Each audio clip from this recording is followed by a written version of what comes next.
കണക്കുകൾ തെറ്റുമോ എന്നാണ് ചോദ്യം. സുജയ പാർവതി, കണക്കുകൾ തെറ്റുമോ? കണക്കുകൾ ഇപ്പോൾ കൂട്ടിവെച്ചിരിക്കുന്നത് മാറാനുള്ള സാധ്യതയുണ്ട്. കാരണം ഇതൊരു ഓപ്പൺ എൻഡഡ് ക്വസ്റ്റ്യൻ ആയിട്ടാണ് എനിക്ക് തോന്നിയത്. കാരണം ഇതിലെ ഉത്തരങ്ങൾ മാറി മറിയാനുള്ള സാധ്യത നിലനിൽക്കുന്നുവെന്ന് ചോദ്യകർത്താവിന് തന്നെ അറിയാവുന്ന കാര്യമാണല്ലോ. ഇവിടെ LDF പറയുന്നത് ഒരു തിൻ മജോറിറ്റിയാണ്. എന്തുകൊണ്ടാണ് ഒരു തിൻ മജോറിറ്റിക്ക് അപ്പുറത്തേക്ക് LDFന് പറയാൻ കഴിയാത്തത്? വിജയം അത്രയ്ക്ക് ഉറപ്പാണ് എന്നുണ്ടെങ്കിൽ 5000+ ഒക്കെ ഉറപ്പായും LDFന് പറയാൻ കഴിയും. അപ്പോൾ ഒരു തിൻ മജോറിറ്റി കിട്ടുന്നില്ല. തിൻ മജോറിറ്റി പ്രഡിക്റ്റ് ചെയ്യുന്നു. മാത്രമല്ല മറ്റുള്ളവരുടെ വോട്ടും LDF കൃത്യമായി എത്രയാണെന്ന് പറയുന്നുണ്ട്. അതായത് ഞങ്ങളുടെ മാത്രമല്ല അവൻ്റെയും മറ്റവൻ്റെയും വോട്ട് ഇത്രയാണ്. അതുകൂടി LDF ഇവിടെ കൃത്യമായി പറയുന്നത് ആ കണക്കിൽ നമുക്ക് കാണാൻ കഴിയും. 2,32,057 ആകെ പോൾ ചെയ്തത് 1,74,667 വോട്ടുകളാണ്. അങ്ങനെയാണ് 75.27% എത്തുന്നത്. അതിൽ സ്ത്രീ വോട്ടർമാരുടെ കൂടുതൽ സാന്നിധ്യം ഇത്തവണ ആകെ പോൾ ചെയ്ത വോട്ടുകളിലുണ്ട്. നല്ല രീതിയിൽ സ്ത്രീ വോട്ടർമാർ, നമ്മൾ ബൂത്തുകളിൽ വലിയ ക്യൂ ഒന്നും കണ്ടില്ല. പക്ഷേ ആദ്യത്തെ 2 മണിക്കൂറിൽ അടക്കം 13% പോളിംഗ് ശതമാനം എത്തുമ്പോൾ ആദ്യ മണിക്കൂറുകളിൽ വന്ന് വോട്ട് ചെയ്ത് പോയിരിക്കുന്നത് അവിടുത്തെ സ്ത്രീകളാണ്. അപ്പോൾ അതൊരു ഡിസിസീവായിട്ടുള്ള ഒരു തീരുമാനം എടുത്തിട്ടുള്ള ഒരു വരവാണ് എന്ന് വേണം നമ്മൾ കരുതാൻ. 93,658 സ്ത്രീകൾ നിലമ്പൂരിൽ വോട്ട് ചെയ്തിട്ടുണ്ട്. അപ്പോൾ ഭരണവിരുദ്ധ വികാരം, അതായത് കൃത്യമായി രാഷ്ട്രീയം മനസ്സിലാക്കിക്കൊണ്ട് അങ്ങനെയുള്ള രാഷ്ട്രീയ വോട്ടുകളായി എത്ര പോൾ ചെയ്തു, അതോടൊപ്പം തന്നെ പ്രത്യേകിച്ച് ഒരു മുന്നണിക്കും സ്ഥിരമായി ഫേവർ ചെയ്യാത്ത എന്നാൽ സ്ഥാനാർത്ഥിയെ നോക്കി വോട്ട് ചെയ്യുന്ന സ്ത്രീകളടക്കം. സ്വരാജിന്റെ പ്രചാരണ വേളയിൽ ഏറ്റവും കൂടുതൽ സ്വരാജിനെ അഭിവാദ്യം ചെയ്യാൻ വന്നത് സ്ത്രീകളായിരുന്നു. അതുപോലെ തന്നെ മോഹൻ ജോർജിന്റെ കൊട്ടിക്കലാശ വേളയിലാണ് പിന്നീട് നമ്മൾ സ്ത്രീകളുടെ സാന്നിധ്യം വലുതായി കാണുന്നത്.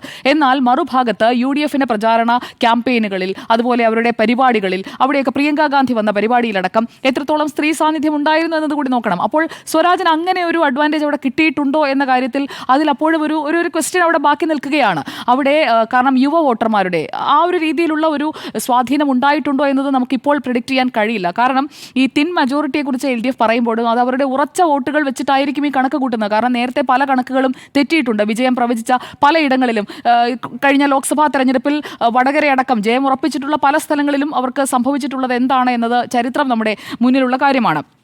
ഇവിടെ 2021 76% വോട്ട് പോൾ ചെയ്യുമ്പോഴാണ് 2700 വോട്ടുകളുടെ PV അൻവറിന്റെ വിജയം. അതിനുശേഷം തൊട്ട് അവസാനം നടന്ന വയനാട് ലോക്സഭാ ഉപതെരഞ്ഞെടുപ്പിൽ നിലമ്പൂർ മണ്ഡലത്തിലെ പോളിംഗ് എന്ന് പറയുന്നത് 61.91% ആണ്. അതായത് ഡിറ്റാച്ച്മെന്റ് ഉണ്ടായിരുന്നു. നിലമ്പൂർ മണ്ഡലത്തിലടക്കം ഒരു ഉപതെരഞ്ഞെടുപ്പ് രാഹുൽ ഗാന്ധി 2 മണ്ഡലങ്ങളിൽ മത്സരിക്കുന്നു, എന്നിട്ട് ഒന്ന് ഉപേക്ഷിച്ച് പെങ്ങൾക്ക് കൊടുത്തിട്ട് പോകുന്നു, പെങ്ങൾ വന്ന് മത്സരിക്കുന്നു. അപ്പോൾ എന്തായാലും പ്രിയങ്ക ജയിക്കുന്ന തെരഞ്ഞെടുപ്പ്.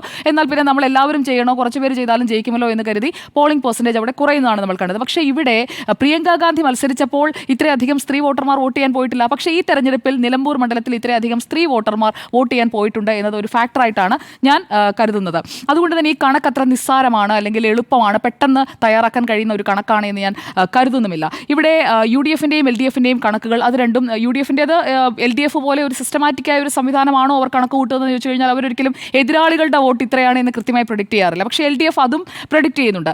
LDF UDF വഴിക്കടവ്, മൂത്തേടം, എടക്കര, ചുങ്കത്തറ സ്ഥലങ്ങളിൽ ലീഡ് ചെയ്യും, പഞ്ചായത്തുകൾ ലീഡ് ചെയ്യുമെന്ന് പറയുന്നു. പോത്തുകൽ, കരുളായി, അമരമ്പലം, നിലമ്പൂർ നഗരസഭ അവിടങ്ങളിൽ LDF ലീഡ് ചെയ്യുമെന്ന് പറയുന്നു.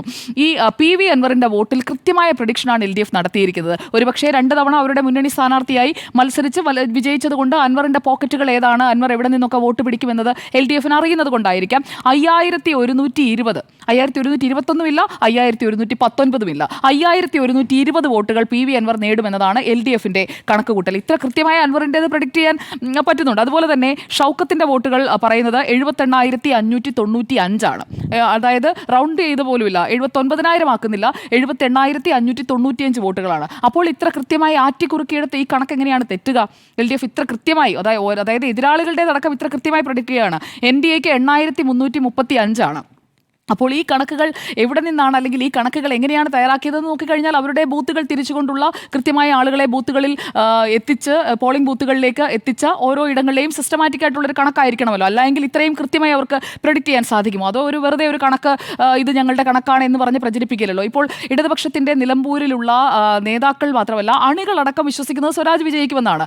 ആ രീതിയിലാണ് അവരിപ്പോഴും പറഞ്ഞുകൊണ്ടേയിരിക്കുന്നത്. ഇപ്പോൾ ഡോക്ടർ അരുൺകുമാർ ഇവിടെ പറഞ്ഞതുപോലെ നേരത്തെ ഷൗക്കത്ത് വിജയിക്കുമെന്ന് ആദ്യഘട്ടത്തിൽ താങ്കൾ പറഞ്ഞു. അതിനുശേഷം സ്വരാജ് ജയിക്കില്ല എന്ന് താങ്കൾ പറഞ്ഞതായിട്ട് എൻ്റെ ഓർമ്മയിലില്ല. കാരണം നമ്മൾ പലതവണ ചർച്ച ചെയ്തപ്പോൾ സ്വരാജിന്റെ അനുകൂല ഘടകങ്ങൾ, സ്വരാജിന്റെ അനുകൂല ഘടകങ്ങൾ സാധ്യതയുണ്ടെന്നുള്ളത് മാത്രമായിരുന്നു. ശരി, അതിനുശേഷം സ്വരാജിന്റെ സാധ്യതയും താങ്കൾ പറഞ്ഞു. നമ്മുടെ ഡിജിറ്റൽ ഡൊമൈൻ ആണല്ലോ, അപ്പോൾ ആർക്ക് വേണമെങ്കിലും എടുത്ത് നോക്കാവുന്നതേ ഉള്ളൂ. അപ്പോൾ സാധ്യതകളൊക്കെ അങ്ങനെ പലതും ഇവിടെ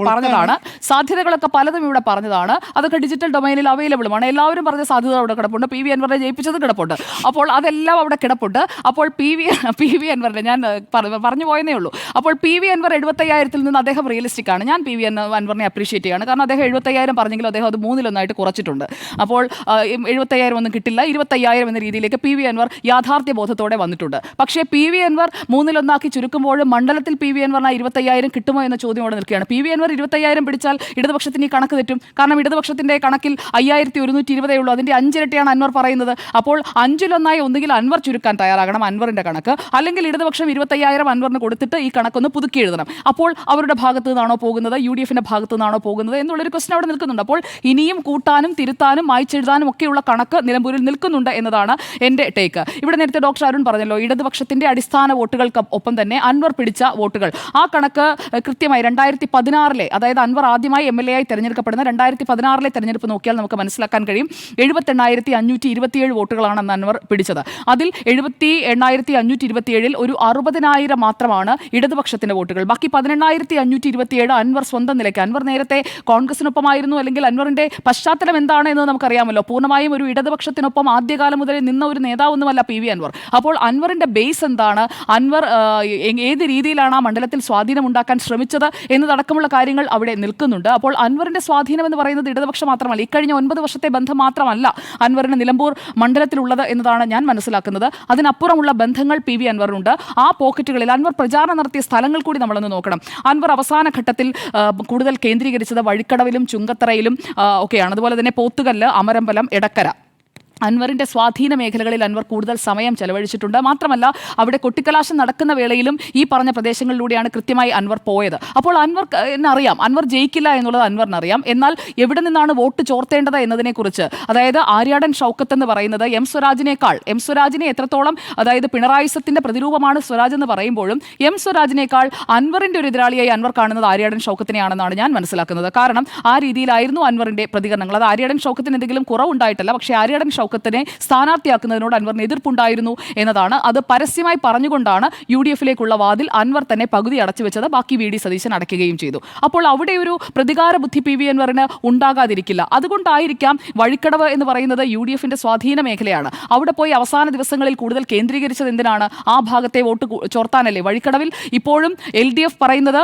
UDF-ന് അവിടെ ലീഡ് കിട്ടും എന്നുള്ളതാണ്. വഴിക്കടവിലും മൂത്തേടത്തും അൻവർ കേന്ദ്രീകരിച്ച ചുങ്കത്രയിലും UDF-ന് ലീഡ് കിട്ടുമെന്നാണ് ഇടതുപക്ഷത്തിന്റെ കണക്ക്. എന്നാൽ ആ കണക്ക് തെറ്റിക്കാൻ ഒരാൾക്കേ കഴിയുകയുള്ളൂ, പി വി അൻവറിന്. പി വി അൻവർ അവിടെ ഈ പറഞ്ഞ 5,120 കൂടുതൽ UDF വോട്ടുകൾ പിടിക്കണം. UDF വോട്ടുകൾ തങ്ങളുടേതല്ലാത്ത, ഇടതുപക്ഷത്തിൻ്റെതല്ലാത്ത 5,120 വോട്ടുകളായിരിക്കുമല്ലോ LDF കണക്ക് കൂട്ടിയത്. അപ്പോൾ അതല്ലാതെയുള്ള UDF വോട്ടുകൾ അൻവർ പിടിക്കുന്നുണ്ടോ? ആൻഡോ സാറിന്റെ 25,000-ലേക്ക് എത്താൻ 25,000 പി വി അൻവറും പറയുന്നത്. സാർ ഇപ്പോഴും 25,000-ലല്ലേ നിൽക്കുന്നത്? ഞാൻ പറയുന്നത് ആന്റി ഇൻകംബൻസി വർക്ക് ചെയ്യണമെങ്കിൽ 20,000 കൂടുമെന്ന് പറയുന്നത്. അതിലും കൂടും, കുറയത്തില്ല. 5,120-ലേക്ക് പോവില്ലല്ലോ. പോവില്ല. അപ്പോൾ അങ്ങനെയാണ് പി വി അൻവറും അത് തന്നെയാണ് പറയുന്നത്. അപ്പോൾ അൻവർ പിടിക്കുന്ന വോട്ടുകൾ, UDF-ന്റെ വോട്ടുകൾ എത്രത്തോളം അൻവറിനെ പിടിക്കാൻ കഴിയുന്നുണ്ട് എന്നതാണ് അവിടുത്തെ പ്രധാനപ്പെട്ട കാര്യമായിട്ട് ഞാൻ കരുതുന്നത്. മാത്രമല്ല ഇവിടെ കെ സുധാകരന്റെ ഒരു ഫാക്ടർ അവിടെ വർക്ക് ചെയ്യുമോ എന്നുള്ള കാര്യം കൂടി ഞാൻ സംശയിക്കുന്നുണ്ട്. കാരണം കെ സുധാകരനെ KPCC അധ്യക്ഷ സ്ഥാനത്ത് നിന്ന് മാറ്റിയതിനു ശേഷം അൻവറിന് വേണ്ടി ബാറ്റ് ചെയ്യാനായി കെ സുധാകരൻ ഇടയ്ക്കൊന്ന് ശ്രമിച്ചിരുന്നു. മാത്രമല്ല കെ സുധാകരന് നിലമ്പൂരിൽ സ്വാധീനിക്കാൻ കഴിയുന്ന ചില ഇടങ്ങളൊക്കെ ഉണ്ട്. അതിനായിട്ടുള്ള നീക്കങ്ങൾ നടത്തിയിട്ടുണ്ടോ? മഞ്ചേരി വരെ എത്തി അവിടെ നടത്തിയ കൂടിക്കാഴ്ചകൾ പലതുമുണ്ട്. ഈ തെരഞ്ഞെടുപ്പ് കാലത്ത് കെ സുധാകരൻ ഏതെങ്കിലും തരത്തിൽ എത്രയായിരിക്കും ഭൂരിപക്ഷമെന്നോ ആര്യാടൻ ഷൗക്കത്ത് ജയിക്കുമെന്നോ എന്തെങ്കിലും പ്രസ്താവനകൾ നമ്മൾ നടത്തിക്കണ്ടോ? ഒന്നുമില്ല. അൻവറിനെ മുന്നണിയിൽ എടുക്കണം എന്നുള്ള ആ പ്രസ്താവനയ്ക്കൊപ്പം, അല്ലെങ്കിൽ അൻവറിനെ മുന്നണിയിൽ എടുക്കുന്നതിൽ അൻവറിനെ ഫേവർ ചെയ്തുകൊണ്ടുള്ള പ്രസ്താവനകൾക്കപ്പുറം പിന്നീട് ഒരു സൈലന്റ് ആയ കെ സുധാകരൻ അൻവറിനെ എടുക്കണം എന്നുള്ളത് ഭൂരിഭാഗം നേതാക്കന്മാർക്ക്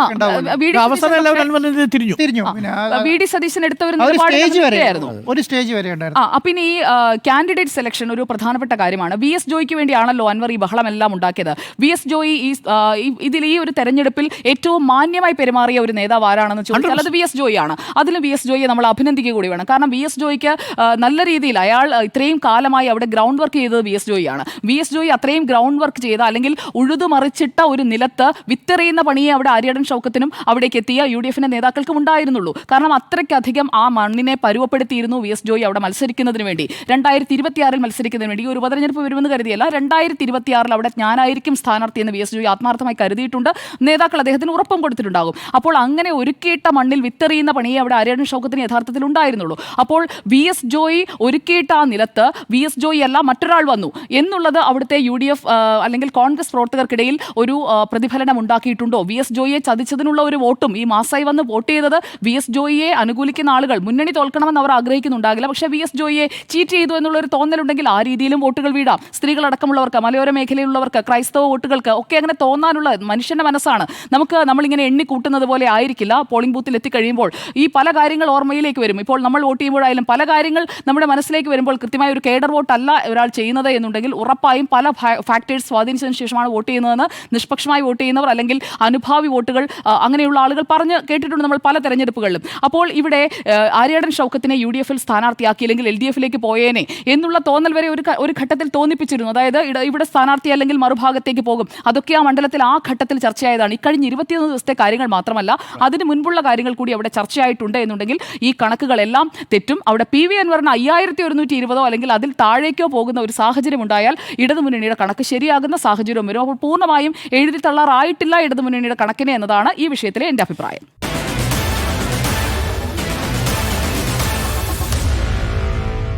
Meet the editors.